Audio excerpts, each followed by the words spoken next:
Welcome, everyone, to another Sunday Satsang.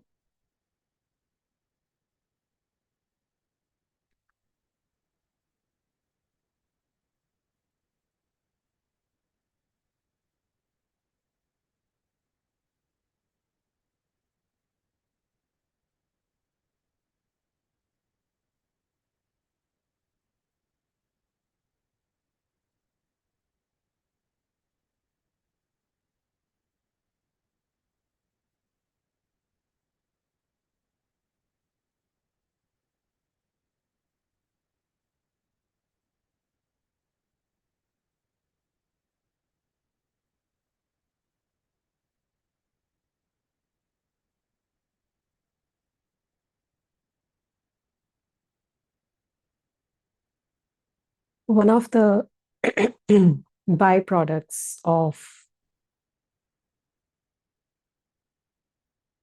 we can say, self-realization or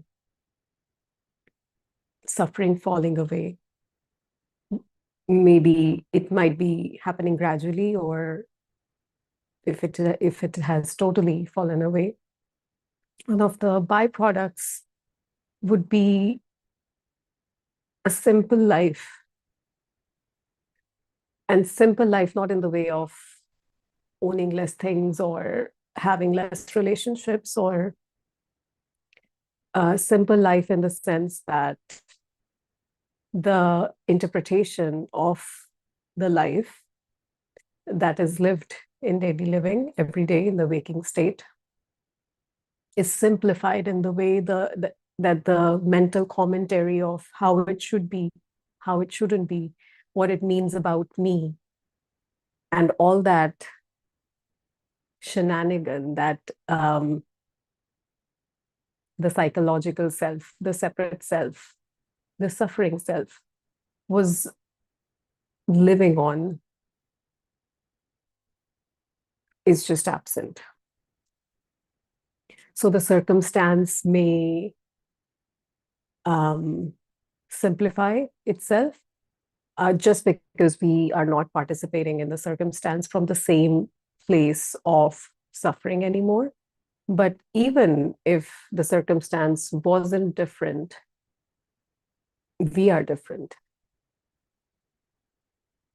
And not different in a way that we now talk less or we look more different, or we engage in a different way verbally speaking. we I may still be the same happy-go-lucky extroverted person, or completely introverted, socially anxious person. And here, socially anxious is just the label for a person who is not comfortable being in social situations based on their genes and up-to-date conditioning, and not to really label it as a suffering mechanism. So, however we are designed as a person is allowed to be in daily living, moment after moment, without an agent, an internal agent that was always on the performance evaluation of that, of this system. Oh, you should have said that. Oh, you should have said it differently. Oh, you should have kept quiet there, or you shouldn't have kept quiet there. So all those narratives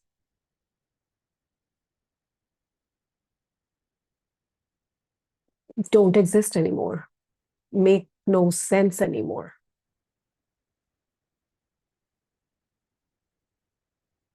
And as that happens more and more, it may start with uh, maybe one small thing, one fine day where it may be seen that, oh, I let it go pretty easily.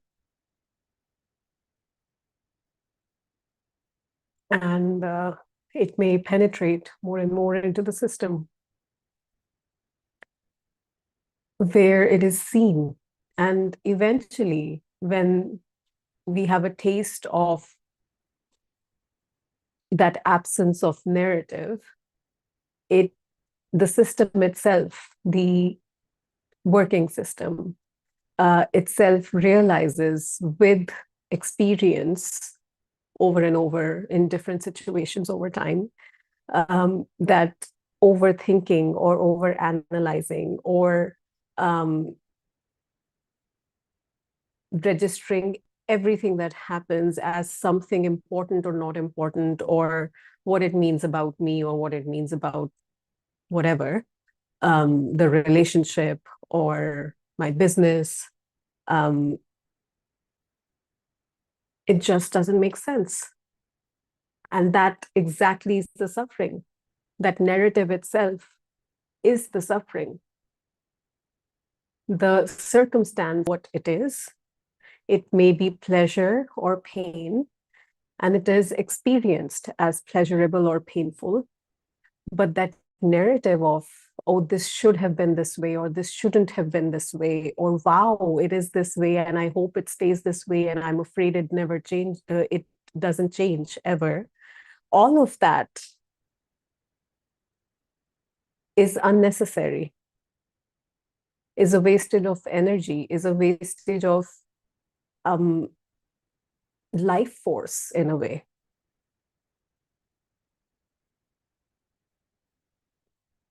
And the point of us talking about this, sharing this, is not that we should do anything, something about it, or not that we can do anything about it.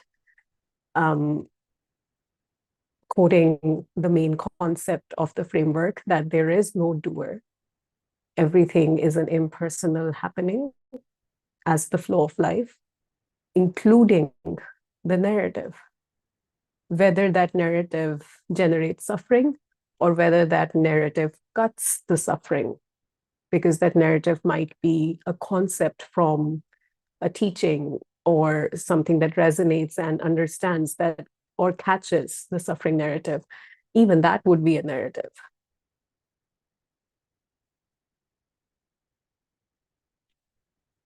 So the point of sharing this is basically just to describe what happens, what may happen, and listening to these concepts, if they land in a certain way, may register as up-to-date conditioning in the system and have the capability of changing the system.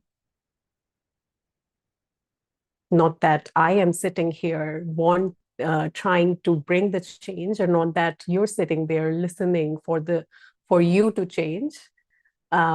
Just a normal wind blowing and leaf moving on the tree. It's not that the leaf moves itself, and it's not that the wind is blowing just to move the leaf. It's just happening in synergy, without wind trying to move the leaf and without leaf trying to move or trying to stop moving with or without the wind. It's impersonal. So these concepts being shared and being heard, landing or not landing, working or not working, working towards end of suffering, or maybe working towards creating more confusion, is all something that may happen or may not happen. What will happen is just what is destined to happen, what has been happening so far, just one way.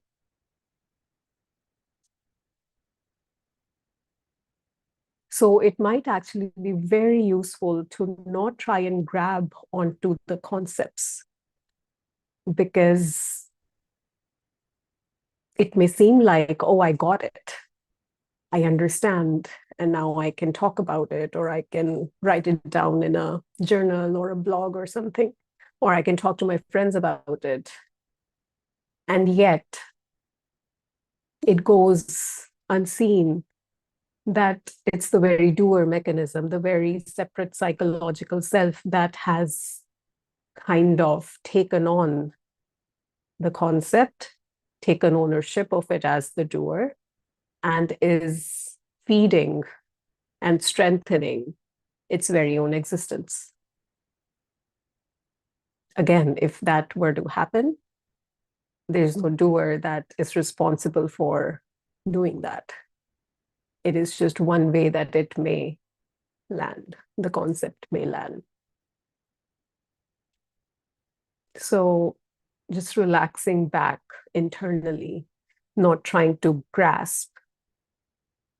I remember when we were in school, as maybe before high school, when we were children, like teacher would used to point out, and we used to have these blackboards where the teachers used to write with chalk, and we would take notes, and there would be some whispering or some talking in the class, and the teacher would have her or his back towards the class because they would be writing on the board, and they would just shout without turning towards us, "Attention, class." And the moment that was said with energy and with, it was an assertive command from the teacher.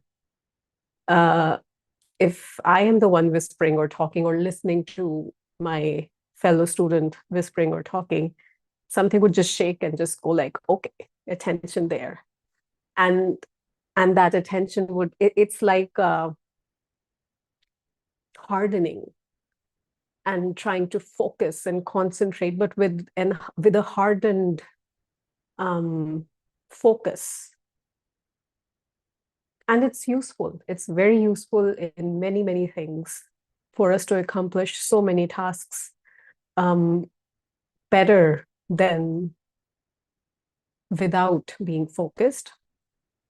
And yet, when it comes to the unfolding of the system and awareness landing onto this pattern, this construct called the separate me or the psychological self or the doer or the suffering mechanism, it is counterproductive. A relaxing, letting go, a surrendering into the system itself as it is, however it is, however chaotic, however shame-filled, however crowded, complicated, loud our inner system may be, suffering or no suffering. If it is possible to just relax into it and let it reveal itself to the very relaxed awareness, is the antidote, or is already what is needed for the quietening of this loud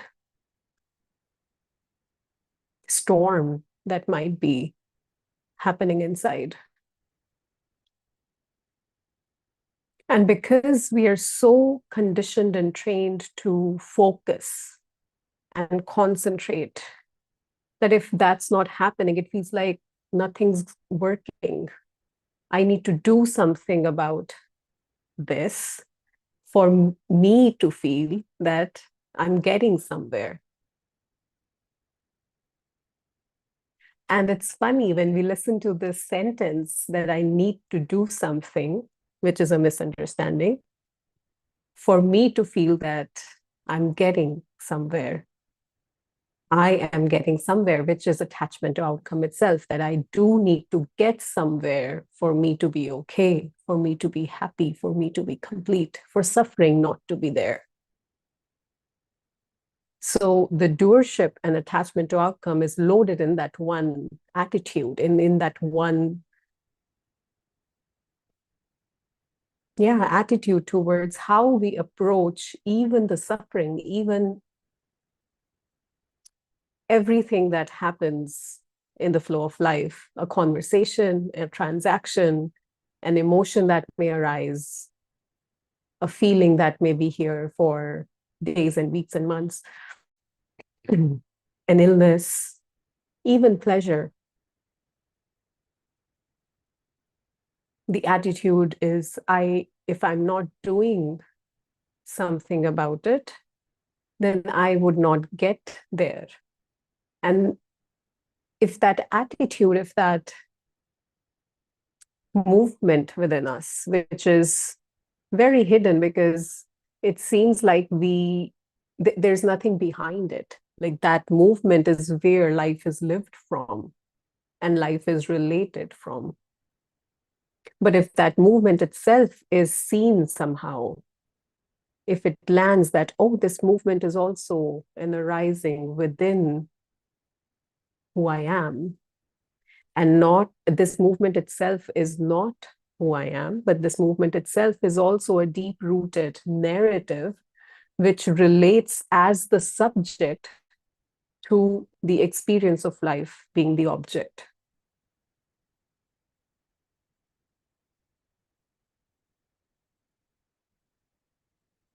And seeing that subjective movement of being a doer and life needing to be different for the doer to be happy,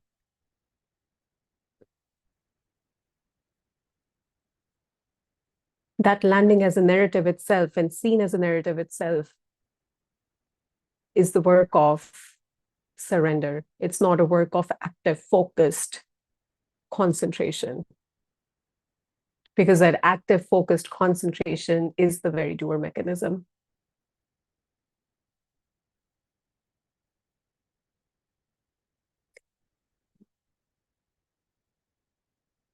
And when I say active, focused concentration, I'm not talking about the working mind here. I'm not talking about focusing on something without really coming from a place that the outcome is not in my control. The active, focused concentration meaning a movement that thinks that it can or it is responsible to change whatever it is focused on, and that the outcome of that focusing defines itself. And it is in control of directing the outcome in its favor.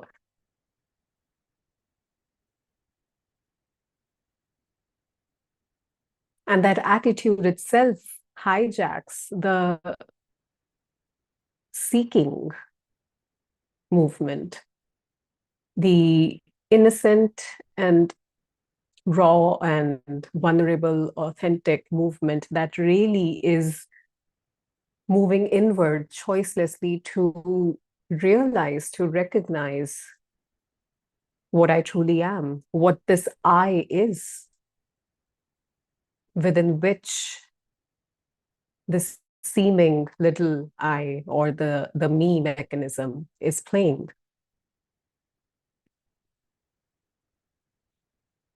And this doer agent takes charge of that seeking also very sneakily and creates a report card every day. I wake up feeling disinterested in life or not feeling like engaging in life at all. And the inner agent will rise up instantly and say, oh, you are off the path or you are on the path.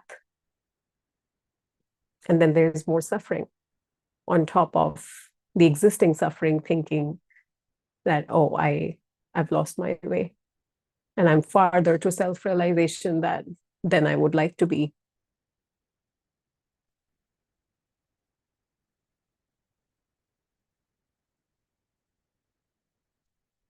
And if it were to land in experience, that itself, the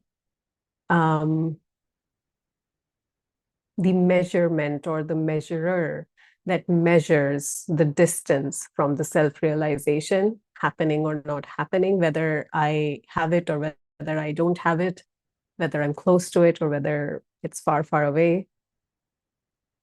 based on how many times I got triggered and how many times I chanted or how many times I remembered God and forgot God. It may land that all of that is the doer mechanism itself trying to take charge of something without there being an understanding of that doer also being an arising, just like everything else. And attachment to outcome, because that doer is taking charge because it thinks it needs to gain self-realization for it to be happy. And yes, self-realization happens. Happiness is a byproduct of that. Happiness being continuous and unbroken peace of mind. Not the happiness we are so used to relating to that word as continuous and unbroken pleasure. No. Happiness being continuous and unbroken peace of mind, which is continuous and unbroken attitude to life where suffering is absent.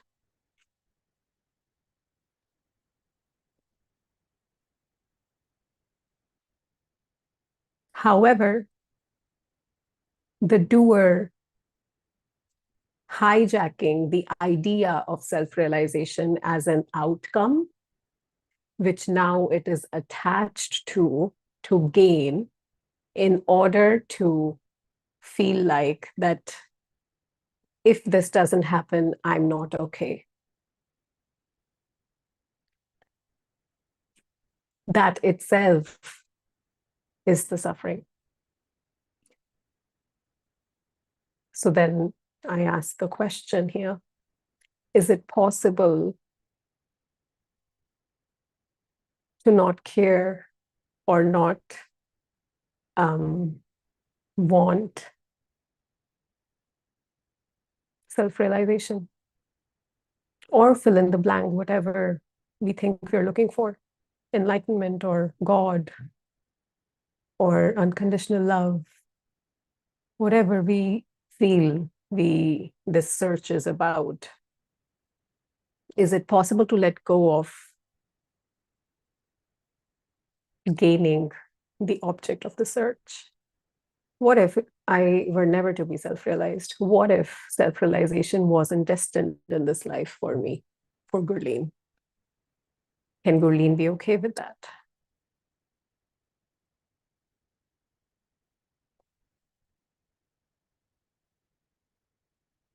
What if end of suffering is not available in this lifetime for me? And I know it may sound very dystopian, and yet am I willing to ask that question to myself and to honestly see how I feel about it, how that feels within me? Because this question itself, if honestly, authentically asked, without really wanting one answer or the other, but openly just letting the question sink in and be open to whatever the answer may be, will reveal the remaining attachment. Has to reveal the remaining attachment if already the question is not asked for it from attachment, because we're very good at blindsiding ourselves.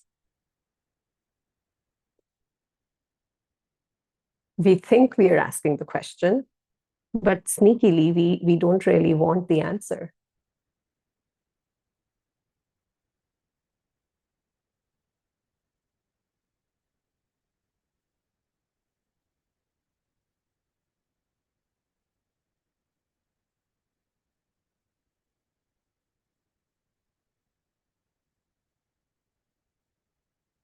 And it's not about pointing finger at ourselves and saying, oh, I am still attached. It's just about opening ourselves to ourselves unconditionally opening ourselves to ourselves unconditionally enough that all our conditions that we lay onto ourselves, onto the other, onto life, even onto the idea of God that we have, can really reveal themselves. Not for us to do anything about it, but just for it to show them itself. To what purpose? What if there was no purpose to it? And that is the same way of asking. It's just a different way of asking the same question, that what if I didn't want self-realization, or what if self-realization wasn't available for me in this life? Another way to put it, what if there were no purpose for all these patterns and narratives to exist, to be pleasurable or painful, to be loving or unloving, to be full of shame or full of pride? Is it possible to be so open to ourselves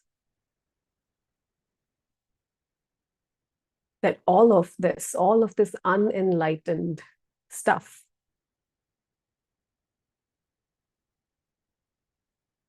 can reveal itself within this openness?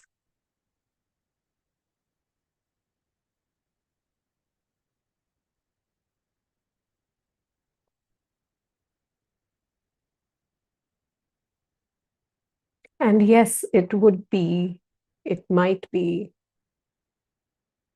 painful. And that doesn't mean that I have to be open all at once. Not that I can or cannot be open. That even the openness would be a happening based on the flow of life, based on the predetermined flow of life.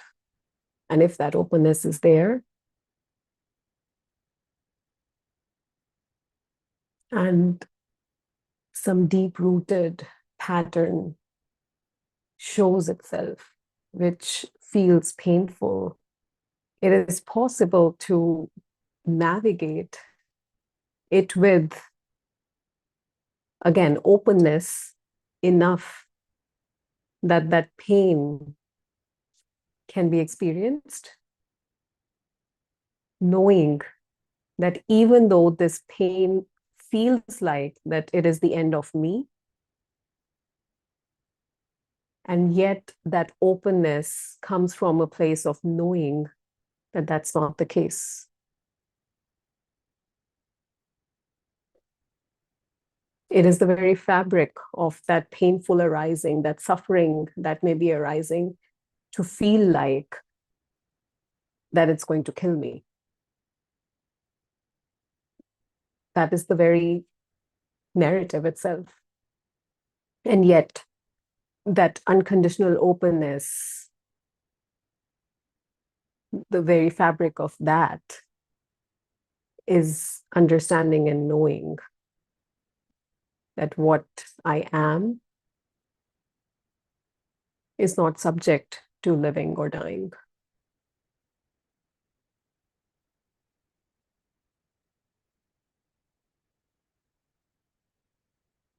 So there's no need to fight the suffering. There's no need to analyze the suffering. There is no need to even embrace it.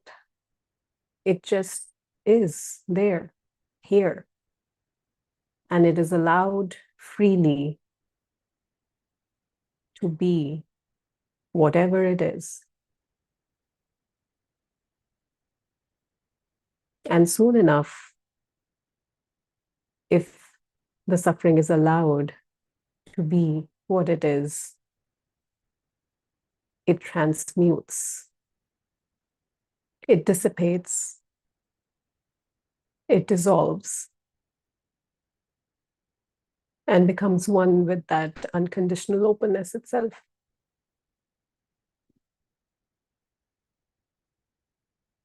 Again, not a prescription for something to do, just a description of what may happen.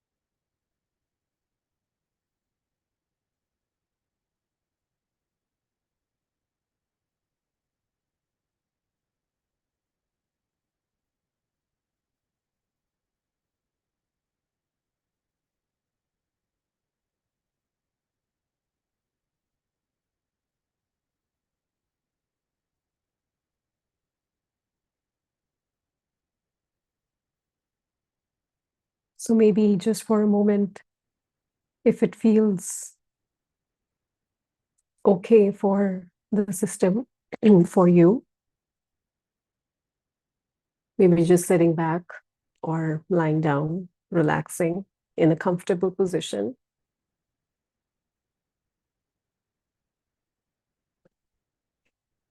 You may keep the eyes open or closed.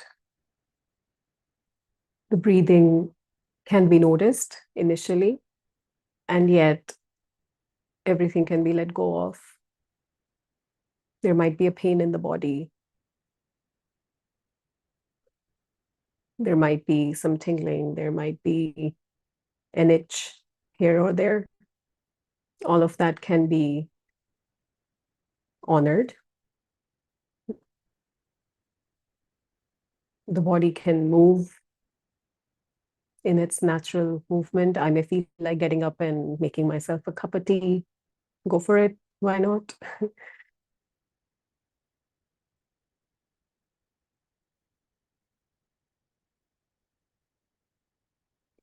And just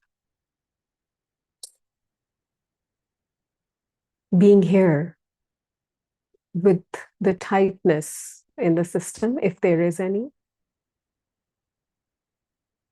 and not trying to open it up, just letting the tightness be as it is. Just like the pain, if there is a pain in the body or an itch on the body, feel free to itch wherever it is and just let the tightness be wherever it is, however it may feel. Is it possible to rest in the awareing, the awareness position that is aware of the breath, the body, my voice, or any other sounds that may be in the surroundings?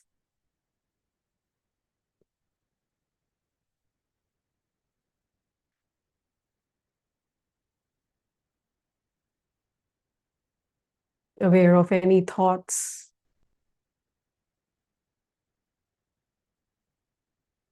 that may be flowing around within.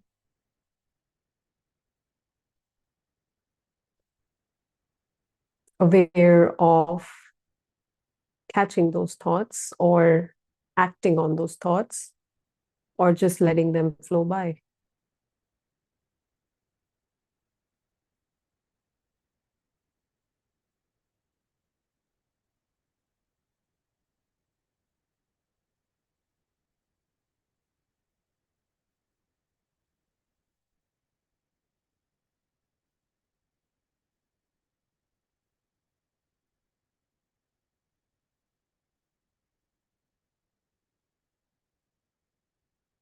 And there might be a movement from this awareness position arising that may feel restless and needs to identify with the tightness or the thought or the itch or the pain? Is it possible to just allow that to be as well?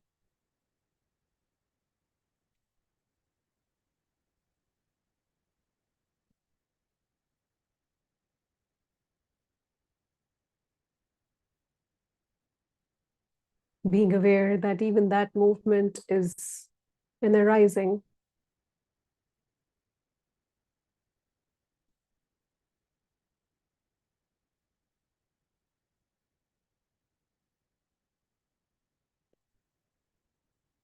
There might be a need to voice if there is any frustration, maybe a scream or a punch in a pillow or a tear or two.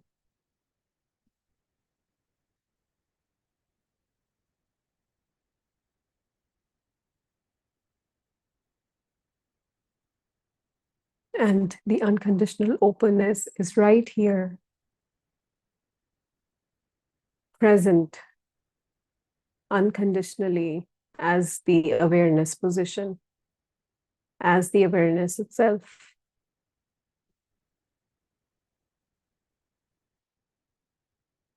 Within which all of this, everything,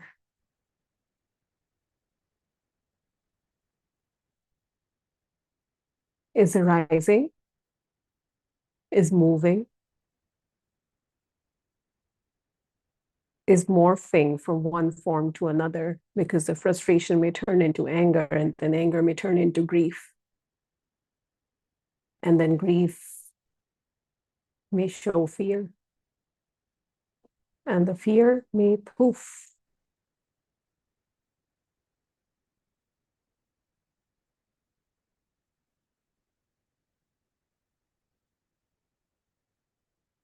Were all of them different arisings? Or was it just one movement morphing into another form, and then another form, and then another form, and then poof, meaning becoming awareness itself again? And then something else arises.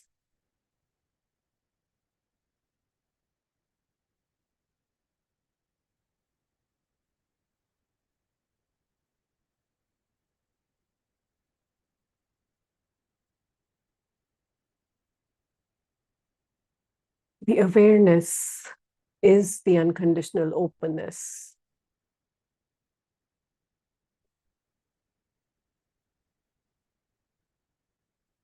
To the whole system, to Gurleen.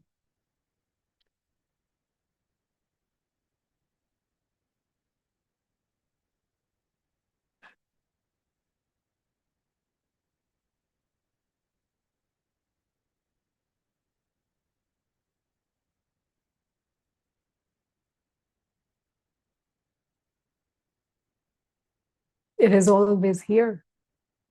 It is the very source of Gurleen. It is within which Gurleen is arising and playing. So Gurleen doesn't need to do any spiritual gymnastics to find it, because the fact that Gurleen is here already means that awareness is prior to her. Awareness is already.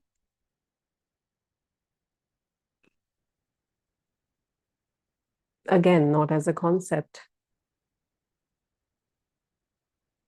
As Gurleen relaxes more and more in the resonance of this pointer or of any other pointer thereof, that helps Gurleen to let go, to surrender, to relax. If it is destined for Gurleen to surrender,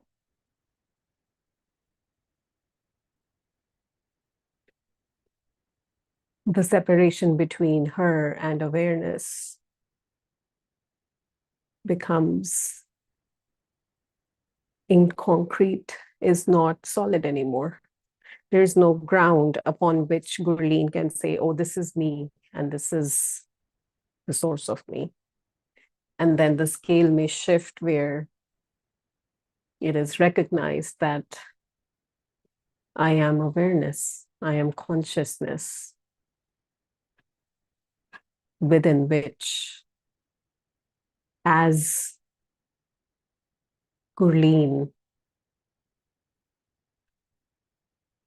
or Gurleen is being lived within consciousness, and consciousness lives life as Gurleen.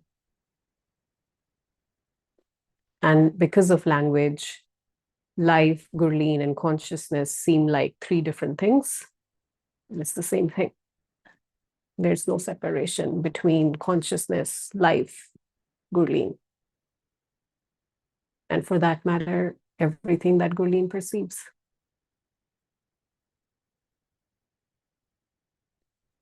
So if that's the case, really, if that is experienced actually, then what is there to close down to? What is there to shut down? What is there to be afraid of? Including fear itself. Fear can arise, anger can arise, love can arise, selflessness can arise, self-interest may arise, forgetting myself may arise, remembering myself may arise, pleasure may arise, pain may arise, suffering may arise, or peace of mind may arise.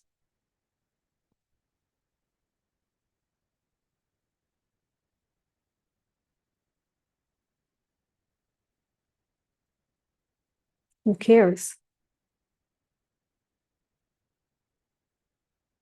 And not in a cynical way where, oh, who cares? But really, who is there to care?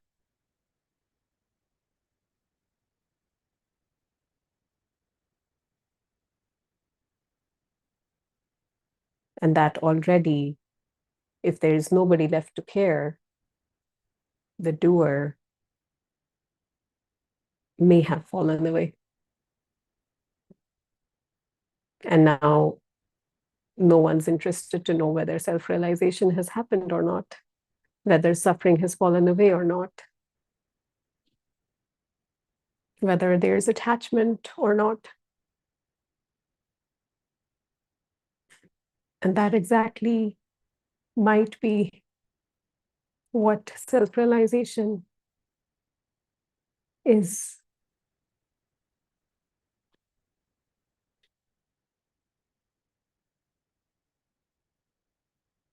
There's that concept where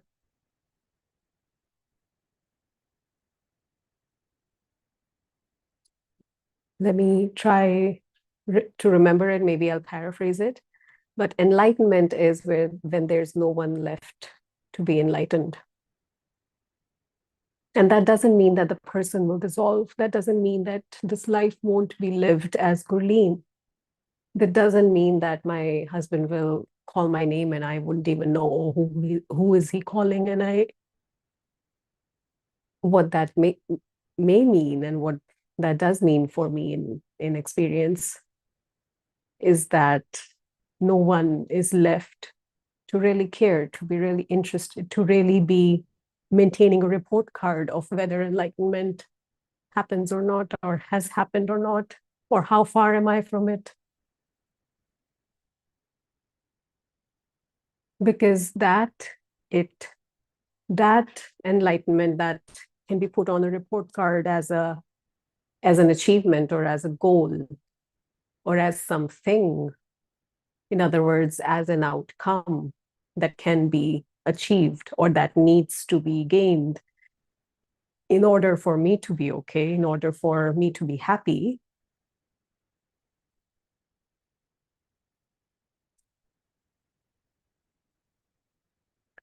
is an idea of enlightenment, not what this label stands for, but what I think this label stands for. And I think, or I here, is the doer mechanism that deeply is based on the belief that I am the doer of making enlightenment happen, and that enlightenment happening or not happening is the factor that defines whether I am complete or not, or this life has been successful or not. The very basis of this attitude, this way of relating to even enlightenment, is based on suffering.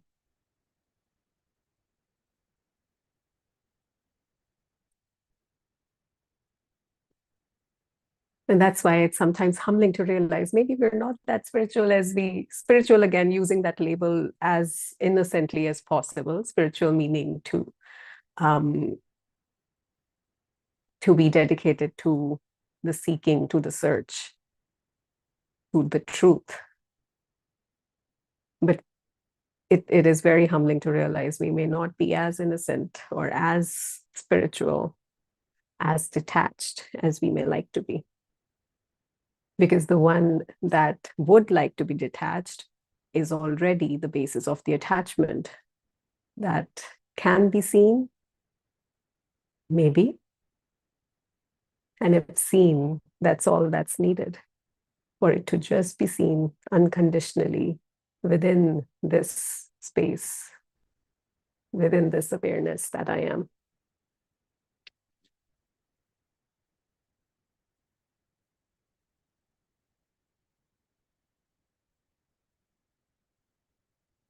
It's okay. It's okay to be unenlightened. It's okay to be flawed. It's okay to suffer. It's okay for suffering to be here. It's okay to not get it. It's okay to fail against whatever our idea of success might be. It's okay to rest. It's okay to give up the fight. It's okay to not be who we always thought we should be.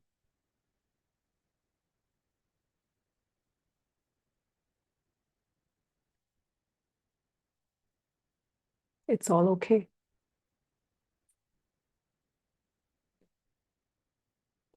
And it is okay to not be okay with ourselves, with the other, with life in this moment. Because that's really what suffering is. And it's okay to feel that. Is it possible for us to openly and unconditionally allow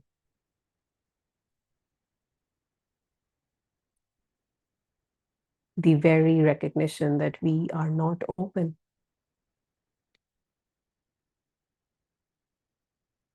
And it is not easy to open. And we may never be able to be open.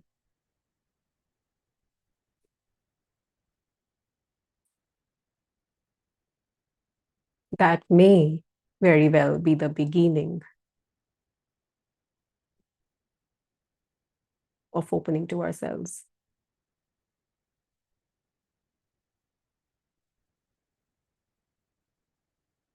Not to gain anything.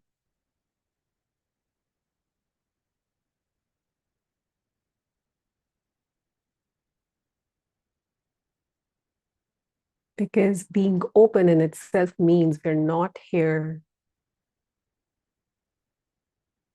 to manipulate anything or we're not looking for anything from ourselves. We're just here without conflict with who we really are. Relatively speaking, even as Gurleen, the conditioning that Gurleen has the ways she behaves and doesn't behave, and her triggers and her patterns, they're all okay.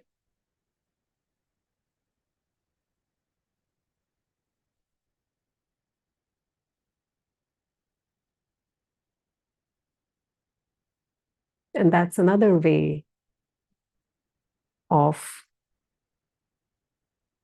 expanding on the concept that all of this is okay. All of this is God's will. It is one way.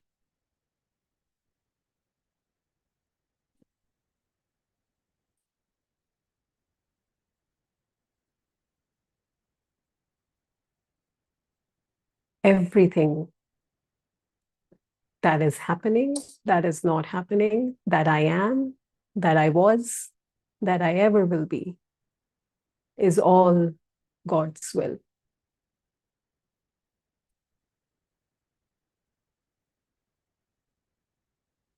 And God not being a separate entity, being entertained out of this flow of life, God being the very source and the flow of life itself.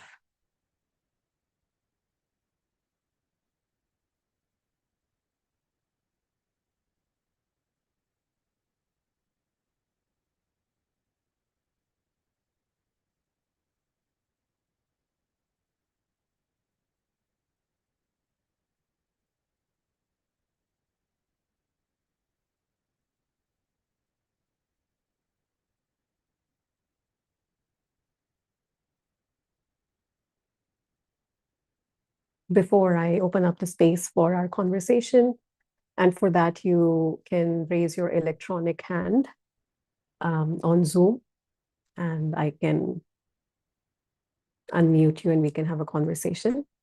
Um, I just would like to point out that everything that we point here, and it is very important within myself to remind again and again that everything that we talk about here or anywhere that anything has ever been said is a concept and not the truth. Relating to a concept as the truth may already come from a place of attachment to outcome where I do need to hold on to a concept for me to exist, for me to be happy, for me to be complete. So let's knock that out the park already. Everything that we just said, that I just said, is a concept.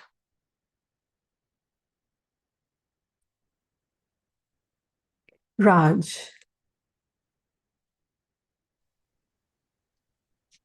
Hello. Hi, how are you? Fine, and you? Very well, thank you. Thank you, Raj. So everything is God's will. Everything is perfect. I'm not a doer. I'm not a thinker. So every day I watch the war in Ukraine, and so Putin is not the is not the thinker. He's not the doer. So he's not responsible. And every one of us sees as responsible. This is not what he should do. He should not invade Ukraine. But then if and the war has lasted for 3 years, if God wanted the war to end, it was easy for him to just change the mind of Putin and stop the war. So it is God's will that this war should continue for 3 years, and maybe we don't know how much longer.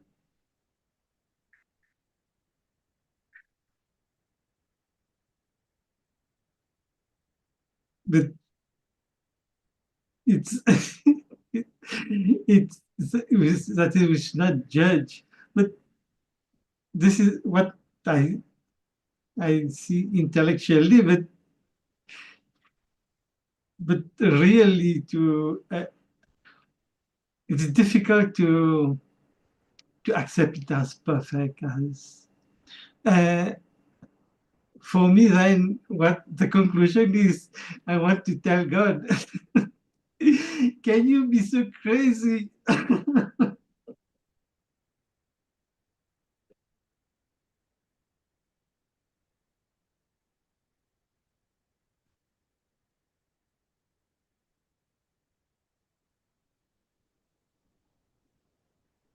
Looking at and feeling deeply for the pain of others is a gift.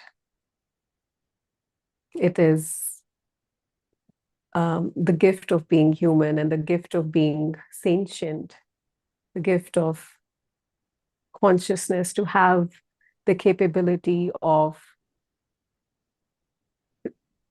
empathizing with others as our own. And while that empathy goes towards the ones in pain, feels like that inevitably a blame has to go towards the one causing that pain. And what if that wasn't the case? What if there can still be empathy and feeling pain for the pain of our loved ones or of our fellow humans?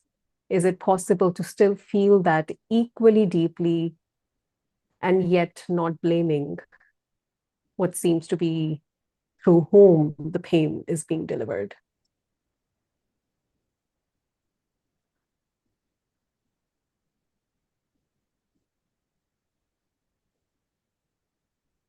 Is it possible to contribute in a way that may, in our capacity, whether we meditate for them or whether we feel and pray for them, whether we contribute financially for them, however, in our capacity, we stand with our fellow humans that may be suffering, and that those that are suffering and going through that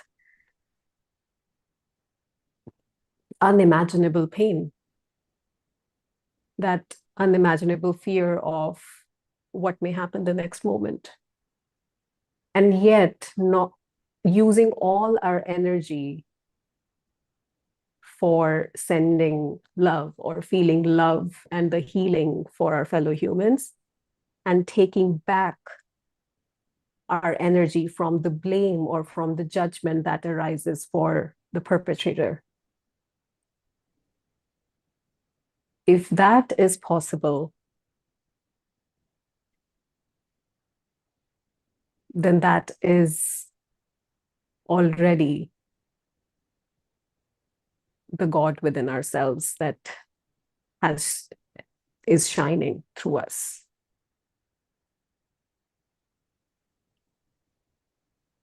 So it is all God's will, including me feeling the hatred or the anger or the judgment or the blame towards the perpetrator. And it is all God's will for me to feel the pain and the love and the empathy that I feel for my fellow humans that are not in an ideal situation. And it, including me feeling that when is it ever going to end?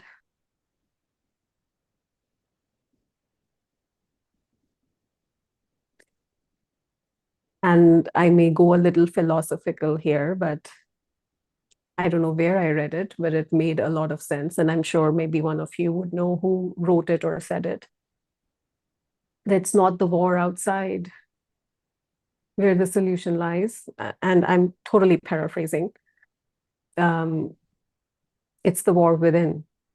It's the war within us, between the blame towards the culprit and the love or the empathy towards the victim. So it's the culprit and the victim within us that is projected out there as the perpetrator and the victim. And if that conflict within us were to find peace, or to fly a white flag of peace, that the war between the blame and the empathy or compassion or love is over, if they are allowed to coexist, and eventually the blame may fall away.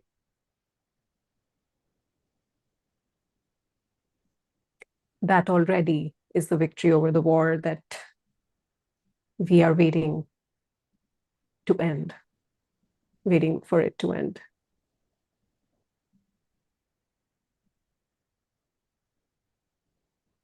And then the blame towards God, that seems to be the doer of all of this, may also fall away. And maybe from that place, we would be ever more so effective in helping the fellow humans who are in pain.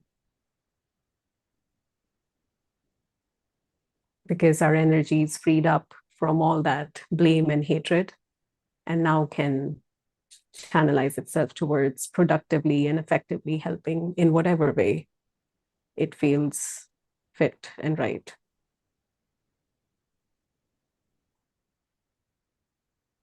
And it's not that the God is doing the war. The war and harmony are the two ends of the spectrum of duality that this manifestation is designed as.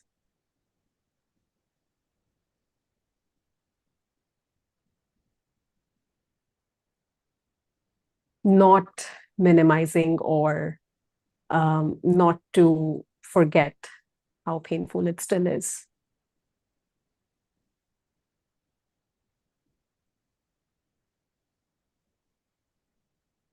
So I'm very happy to see that we are human and we have this faculty within us which feels so deeply for other humans who we don't even know, who we have never met, and yet feel like us, like one.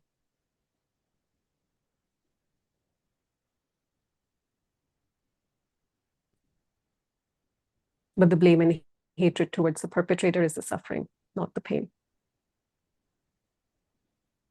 which exists within us, that maybe something we look into, if that's God's will.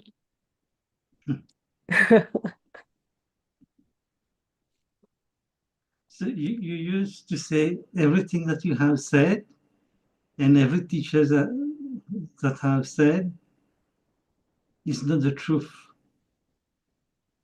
And yesterday I was reading a teacher. He said something like this. Yeah, this is what teachers say, but we, the seekers, we will feel that we know stuff. We know.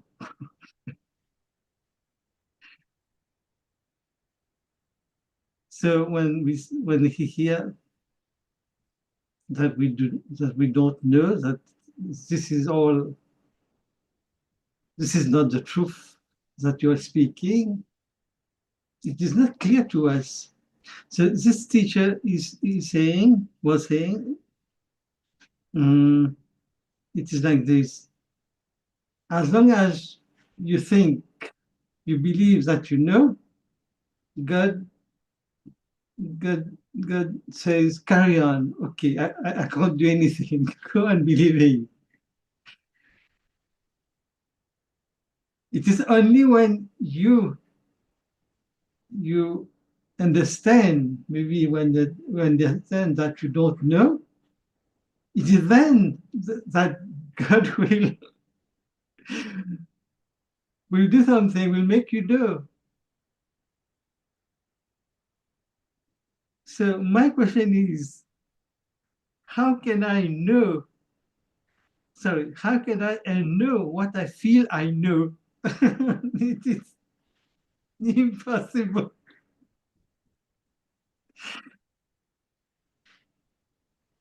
I'm sorry, what you asked, was it how can I know that I don't know? Or how Yeah, can I know that I know? the teacher is saying the way, the goal is as if the goal is unknowing, unknowing. This is what teachers say. Yes. Unknowing. This is the goal. But with the seeker, we feel we know. So my question is, how can I know what I feel I know? Ah, okay. What can I unknow? Okay. Because this feels impossible.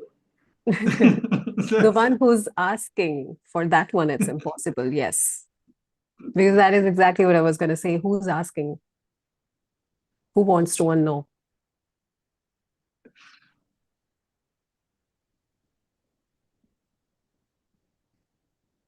Me who wants to know. And what will this me get out of it?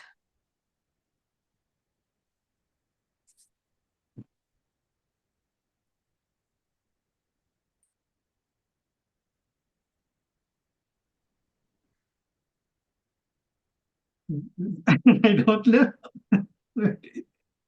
Well, there you go. We don't know. No, We already don't know. no. We don't know that what we know is actually how it is. So, a little experiment. It can be a thought experiment, it can be a senses experiment. Take it as it feels right in whatever moment you feel to. So, as a thought experiment, one may question everything gradually as it arises. So, let's say I asked for a cup of hot water, and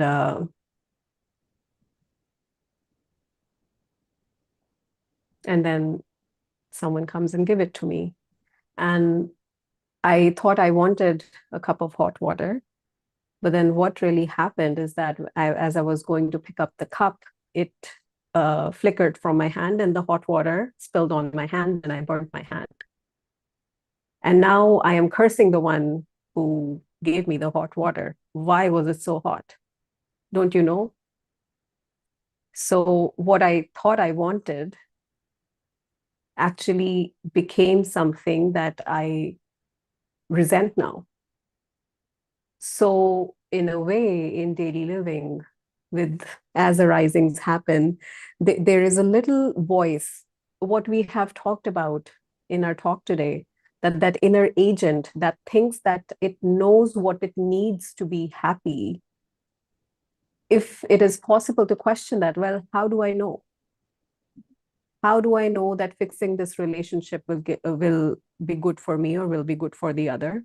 Or just if it is possible to question, um, it's like that story, the Chinese story or the Zen story, where um, there was this man with a son, and they had a horse.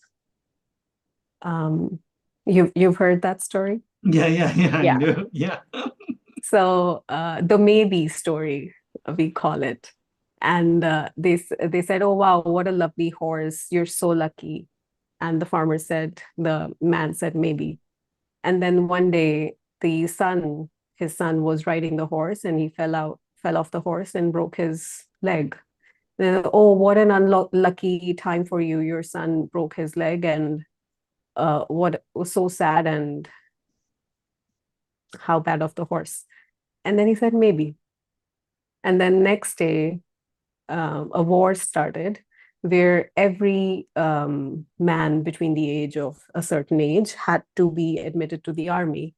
And the farmer's son didn't have to go to the army because of his leg, because it was broken. And then everybody whose sons were gone came to the farmer and said, "Oh, how lucky he broke his foot, and now he can stay with you." And he said, "Maybe." So that is unknowing. And that is always already the case. If we really honestly look at our life, I think of wearing a certain shirt, and then I'm wearing that shirt, I wear that shirt, and I go to the kitchen and I spill curry on it. And then now I have to change. So the shirt that I thought I would wear for a meeting now has to go in the washing machine, and now I have to wear some other shirt, and which may look better or look worse. So everything in daily life that is going on is out of unknowing. We really don't know what is going on. We really don't know what is going to come out of it. And we really don't know what's going to come out of it is going to lead to what? Pleasure or pain? That's why that concept is so juicy, that life in every moment is either pleasure or pain. And knowing that, knowing alongside with it that the outcome is not in our control, already is showing that we don't know anything. We don't know if the next moment is going to bring pleasure or pain. We don't know what the outcome of anything is going to be. And we don't know if that outcome is going to be pleasurable or painful.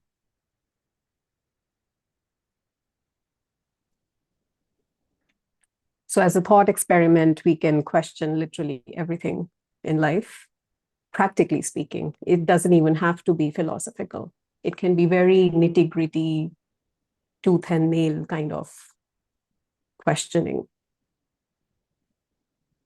And as the senses come to it, in a meditation, maybe one can really experientially look into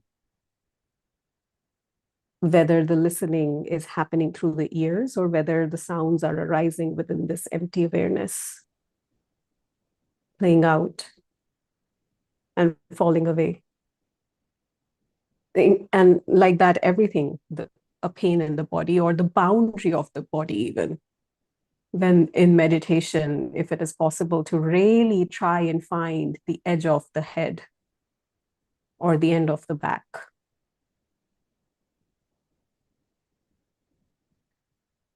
The body itself doesn't have a boundary. Visually, it looks like it has a boundary. This is the hand, and it's shaped like that. In a meditation, with preferably a closed eye in the beginning, but even with open eyes, when it's possible to really perceive that this body is within me and not the other way around, it is possible to recognize that I really don't know what it is. I really don't know what's going on. And I being me. And that is very rightly so in the concept that you shared. And that is where the I of God reveals itself.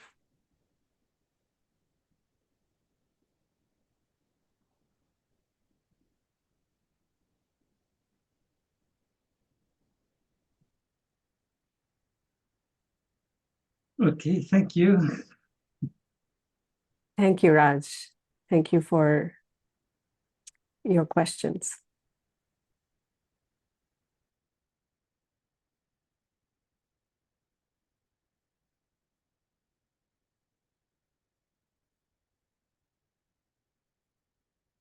Well, it looks like that's it for today.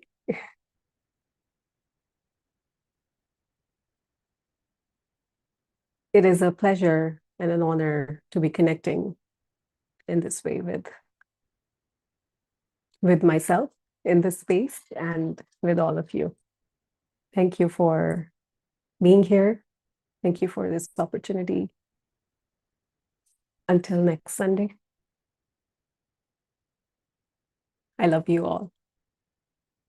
just like I love myself.